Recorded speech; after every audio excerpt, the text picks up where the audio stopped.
गरीब दर्जी सहेली ने बनाया दो अमीर सहेलियों के लिए ब्राइडल लहंगा।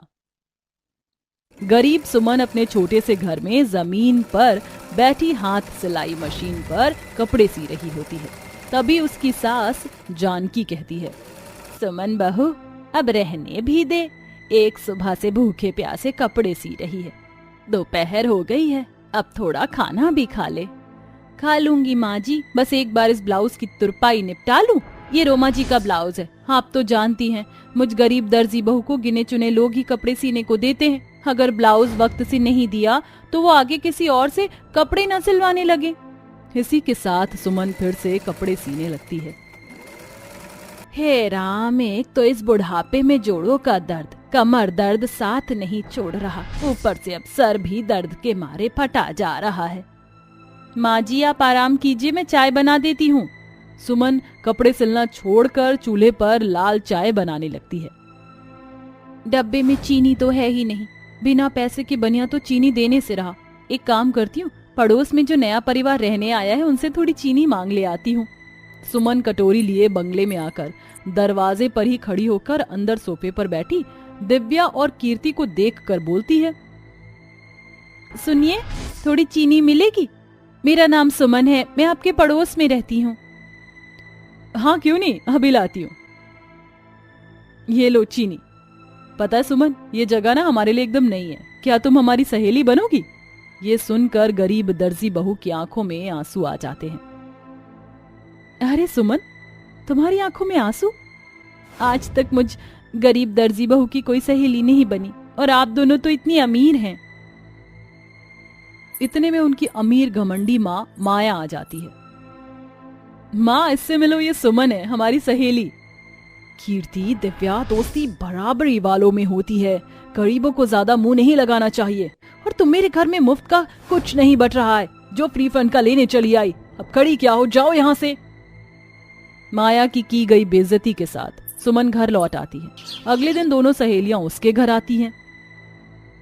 जी दर्जी सुमन यही रहती है क्या?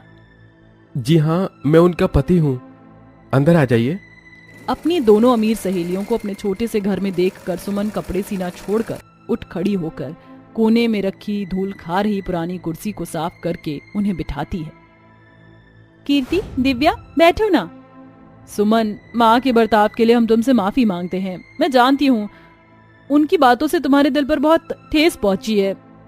कोई बात नहीं, गलती उनकी भी नहीं, वो अपनी जगह ठीक है। कहाँ मैं गरीब दर्जी, कहाँ तुम दोनों अमीर। सुमन, दोस्ती अमीरी गरीबी देखकर नहीं होती, तुम हमारी सहेली और हमेशा रहोगी। इसी तरह से वक्त बीतता है। कीर्ति और दिव्या उस गरीब दर्जी बहू की पक्की सहेलियां बन जाती हैं। सुमन, ये लो, मेरी इस महीने की दिहाड़ी मिल गई है। माँ जी, आज रोमा जी ने भी मुझे ब्लाउज की सिलाई दी है। मैं सोच रही थी कि कीर्ति और दिव्या के लिए पनीर पिज्जा बनाऊं। उन दोनों को ये बहुत पसंद है और हर बार वही दोनों अपने पैसों से मुझे मेरी मनपसंद की चीज खिलाती हैं। हाँ बहू, ये ठीक रहेगा। सुमन बड़ी खुशी से बाजार से पनीर लाकर मिट्टी के चूल्हे का धुआं झेलकर पिज्जा बनाकर उन्हें खिलाती है। नमस्ते आंटी जी, एक बार दिव्या और कीर्ति को बुला देंगी, मैंने उनके लिए पिज्जा बनाया है। हाँ, दिखा दी ना औकात। मेरी बेटियां तुम पर इतना खर्च करती हैं और तुम उनके लिए 2 कौड़ी का गरीबों वाला पिज्जा बनाकर लाई हो। खैर, तुम जैसी गरीब दर्जी से उम्मीद भी क्या की जा सकती है। अमीरी के घमंड में माया बेचारी उस गरीब दर्जी बहू की बहुत बेइज्जती करती है, जिससे उसकी आंखों से झरझर आंसू गिरने लगते हैं। तभी सुमन पिज्जा लेकर जाने लगती है। रुको सुमन, तुम जा रही हो, अपनी सहेलियों को पिज्जा तो खिलाओ। अब देख क्या रही हो हमारी प्यारी दर्जी बहू, खिलाओ। सुमन दोनों को अपने हाथों से पिज्जा खिलाती है। ये देखकर माया जल भुन जाती है और थोड़े ही दिनों में उन दोनों का रिश्ता एक अमीर खानदान देखकर पक्का कर देती है। कीर्ति, दिव्या जल्दी से तैयार हो जाओ, आज तुम्हारी शादी का ब्राइडल लहंगा देखने जाना है। थोड़ी देर में माया अपनी दोनों बेटियों को लेकर सबसे महंगे हाई फाई मॉल में लेके जाती है। कीर्ति, दिव्या ये देखो, ये ब्राइडल लहंगा कितना एथनिक लग रहा है। नहीं माँ, ये ब्राइडल लहंगा जरा भी अच्छा नहीं, एकदम बकवास है। मुझे लगता है हमें जैसा ब्राइडल लहंगा चाहिए वो इस मॉल में नहीं। ये ब्राइडल लहंगा इस मॉल का सबसे महंगा लहंगा है, इतना एथनिक पीस भी तुम दोनों को पसंद नहीं आ रहा? माँ, हम दोनों को जैसे ब्राइडल लहंगे चाहिए वो सिर्फ हमारी दर्जी सहेली ही सी सकती है। इस पर माया चिढ़कर कहती है, तुम दोनों की टेस्ट को हो क्या गया है? तुम अपनी शादी पर उस 2 कौड़ी की दर्जी का बनाया ब्राइडल लहंगा पहनकर अपनी माँ की बेइज्जती करवाओगी। यहीं देखो, यहाँ एक से एक ब्रांडेड ब्राइडल लहंगे हैं। दोनों बहनें बहुत से ब्राइडल लहंगे देखती हैं मगर उन्हें कुछ पसंद नहीं आता। ऐसे ही दिन बीतते हैं और अब शादी का दिन बेहद पास आ जाता है। दोनों शादी का कार्ड देने अपने गरीब दर्जी सहेली के घर आती हैं। सुमन, ये लो हमारी शादी का कार्ड, तुम्हें जीजा जी को और माँ जी को आना है। शादी की बहुत बहुत बधाई हो मेरी प्यारी सहेलियों। अरे क्या बात है, तुम दोनों के चेहरे पर खुशी की जगह उदासी क्यों छाई हुई है? देखो ना सुमन, हमने कई मॉल, शोरूम, हर जगह देख लिया मगर हम जैसा ब्राइडल लहंगा अपनी शादी पर पहनना चाहते हैं वो कहीं भी नहीं है। शादी के जोड़े को लेकर हम दोनों के बहुत से सपने थे। खैर, आज शाम को हल्दी मेहंदी है, आ जाना। दोनों सहेलियां वहां से चली जाती हैं। दिव्या, तुमने बोला क्यों नहीं? क्या बोलती? सुमन पहले ही कितनी गरीबी झेल रही है। बेचारी दिन रात कपड़े सिलती है, तब बड़ी मुश्किल से थोड़े पैसे कमाती है और तुम तो जानती हो वो हमसे पैसे नहीं लेती, बस इसलिए। क्या सोच रही हो सुमन बहू?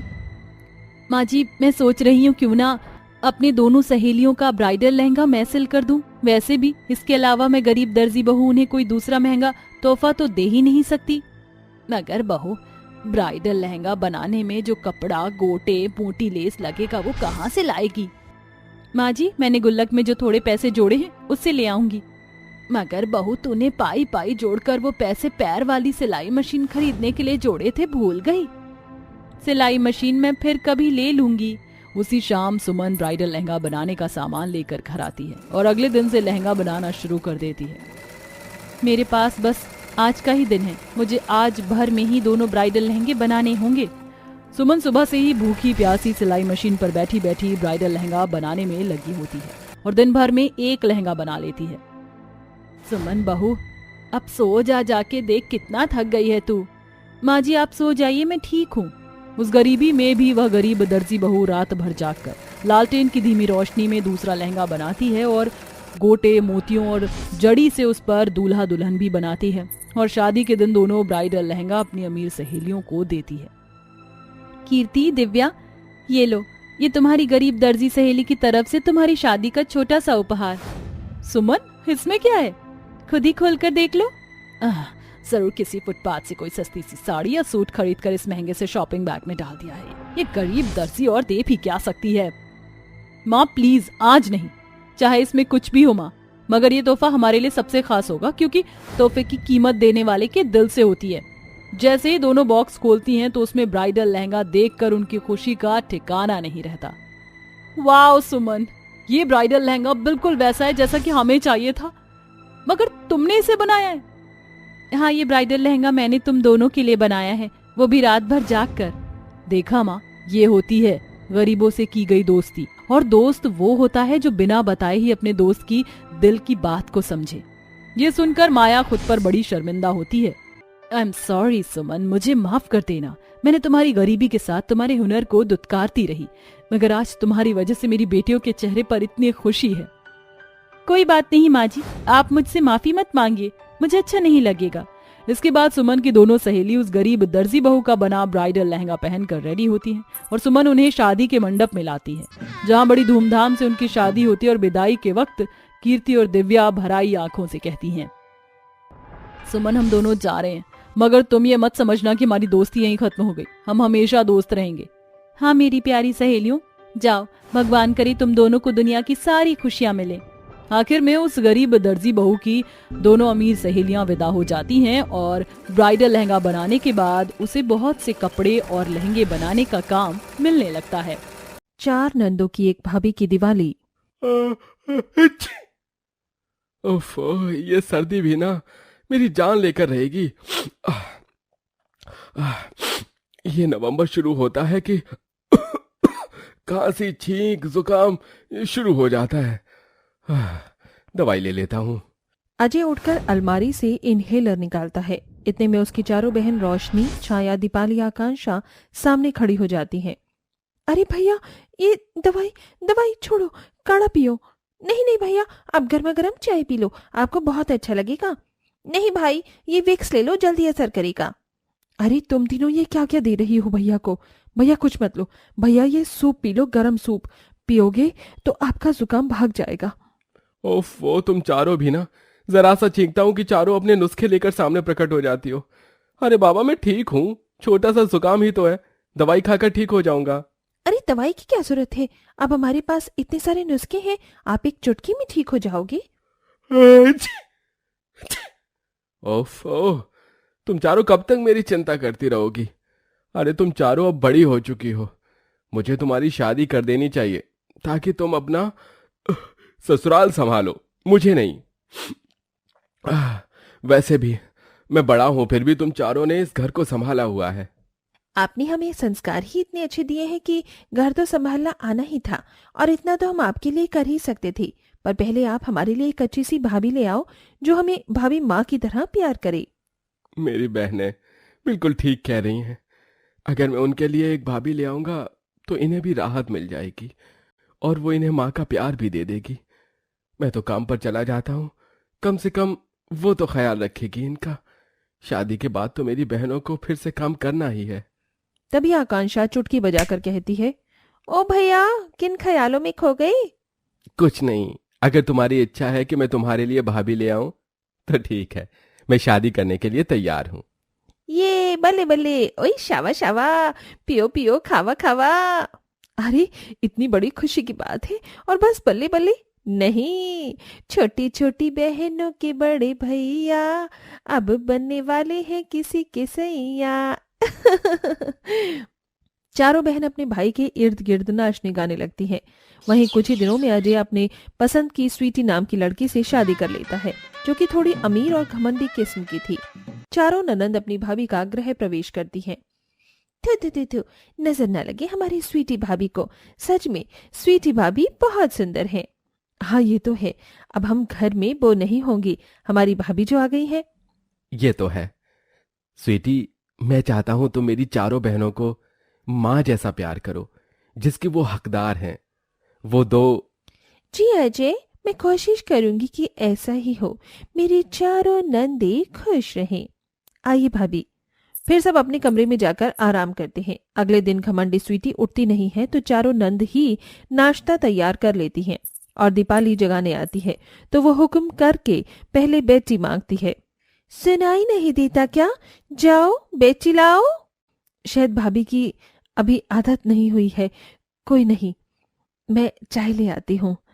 फिर दीपाली बेटी लाकर देती है, जिसे पीने के बाद वो नहा धोकर तैयार होकर आ जाती है। भाभी आप आ गई? चलिए ना, आपके बहुत सारे शादी के तोहफे आए हुए हैं, उन्हें खोलते हैं। क्यों? मेरे तोहफों को तुम क्यों खोलोगी? ताकि तुम चारों नंदी मिलकर मेरी सामान को अपने कब्जे में कर लो। नहीं भाभी, आकांक्षा के कहने का ये मतलब नहीं था। तो क्या मतलब था? देखो मुझे भूख लग रही है, मेरे लिए सैंडविच बना कर लाओ। और हाँ, खीरे नहीं, पनीर होना चाहिए उसमें।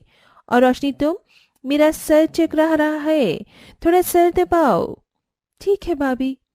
चारों ननंद को अपनी भाभी का तीखापन काफी अजीब लगता है। फिर चारों ननंद उसका बोला हुआ काम कर देती हैं। रोशनी उसका सर दबाती है। 2-4 दिन गुजर जाते हैं। स्वीटी अपने पति के ऑफिस जाने के बाद अक्सर चारों ननंद पर हुक्म चलाती है, उनसे काम करवाती है। एक दिन आकांक्षा कहती है, रोशनी, पाखी छाया, मुझे लगा था भाभी आएंगी, हमें काम करने को कम मिलेगा और उनके साथ अच्छे से रहेंगे, लेकिन भाभी से कितना भी प्यार से बोलो वो बिल्कुल अकड़कर कहती है। हाँ आकांक्षा तो बिल्कुल ठीक कह रही है, ये चीज तो मैंने भी नोटिस की है। अच्छा, तो तुम चारों ननंद मिलकर मेरी बुराई कर रही हो, घर का काम करने में आलस आ रहा है क्या? देखो, मैं अमीर घर से आई हूँ, तुम चारों की गुलामी करने तो नहीं आई। तो जैसे इस घर को पहले संभालती थी वैसे ही खुद संभाल लेना। ये झाड़ू पोंछा खाना बनाना मैं नहीं करूंगी। और खबरदार, तुम्हारे भाई को ये सब पता चला तो मुझसे बुरा कोई नहीं होगा। चारों सीधी सादी नंदी अपनी चालाक भाभी की बातों में आकर डर से घर का सारा काम करती हैं। इस बात की भनक अजय को बिल्कुल भी नहीं होती। वहीं दिवाली आने का समय होता है। स्वीटी झाड़ू पोंछा लेकर अपनी ननंद के हाथों में थमा देती है। 4 दिन बाद दिवाली है। ये पूरा घर मुझे चकाचक चाहिए। चारों काम पर लग जाओ। और हाँ, ये पेंच की बाल्टी रखी है, पेंच वाला बाहर से नहीं आएगा। आखिर तुम्हारे भैया के पैसे फ्री फंड के तो है ही नहीं जो उन लोगों पर उड़ा दूं। इसीलिए खुद घर पर पुताई कर देना। जी भाभी। चारों नंदे दिवाली की सफाई में जोर शोर से लग जाती हैं। क्या सोचा था और क्या मिल रहा है। भाभी तो बिल्कुल भी हमारे साथ ठीक से पेश नहीं आती है, ऊपर से धमकी देकर घर का सारा काम करवाती है। हाँ, और खुद महारानी की तरह रहती है। अगर भैया को पता चला तो भैया को कितना बुरा लगेगा, सोचा भी है? वो तो है, पर क्या कर सकते हैं। अरे ऐसे मरे मरे हाथ चलाकर आज का पूरा दिन बर्बाद कर दोगी क्या? अभी पेंट भी करना है और दिवाली की सजावट भी तुम चारों ही करोगी। जी भाभी।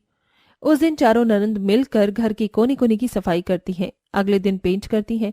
पूरा दिन उसमें ही चला जाता है और धनतेरस वाले दिन दिवाली की शॉपिंग करके घर को दिया और लड़ी से सजाती हैं। अरे वाह, ये घर तो बहुत सुंदर लग रहा है। किसने सजाया? ये अजय, मैंने ही सजाया है पूरा घर। हाँ, पर थोड़ी बहुत मदद मेरी प्यारी प्यारी नंदों ने भी की है। क्यों नंद जी? हाँ हाँ भैया, भाभी बिल्कुल ठीक कह रही हैं।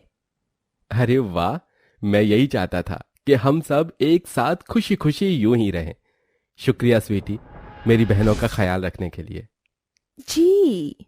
घर की सजावट करते करते दिवाली का दिन भी आ जाता है। शाम को चारों ननंद कोने कोने दिए रख रही थी। इतने में स्वीटी कहती है, बहुत बनती है ना ये आकांक्षा अपने आप को। ये रहा दिया, दुपट्टे के पास रख दिया, अब आग लगेगी ना तो भागती भूई फिरेगी। स्वीटी उसके दुपट्टे के पास दिया रख देती है, पर वो ये भूल जाती है कि उसके पीछे भी दिया रखा है, जिससे उसकी साड़ी के पल्लू में आग लग जाती है और वो जितना घर के अंदर जाती है उतनी तेजी से आग बढ़ जाती है और पलट कर देखती है कि पल्लू में काफी आग लग गई है तो वो चिल्लाने लगती है, बचाओ बचाओ, आग लग गई, बचाओ। अरे ये क्या, भाभी के पल्लू में इतनी आग, हमें बचाना होगा, भैया तो यहाँ पर है ही नहीं। तभी दोनों ननद जाकर बाल्टी का पानी उसके पल्लू पर डालकर उसे बचाती हैं। फिर छाया एक शॉल लाकर उसे उड़ा देती है। तभी आकांक्षा और अजय घर के अंदर आते हैं। उसकी हालत देखते हैं तो छाया सब कुछ बता देती है। क्या आग लग गई थी? शुक्र है छाया, रोशनी, तुमने ठीक समय पर स्वीटी को बचा लिया, वरना पता नहीं क्या अनर्थ हो जाता। ये देखकर स्वीटी को अपनी गलतियों का एहसास होता है। रोशनी, छाया, दीपाली, आकांक्षा, मैंने तुम चारों को कितना परेशान किया। घर के सारे काम तुमसे करवाए, फिर भी तुमने मेरी जान बचाई, अपनी जान पर खेल कर। क्यों? क्या आपका मन नहीं किया कि मेरे साथ ऐसा ही हो?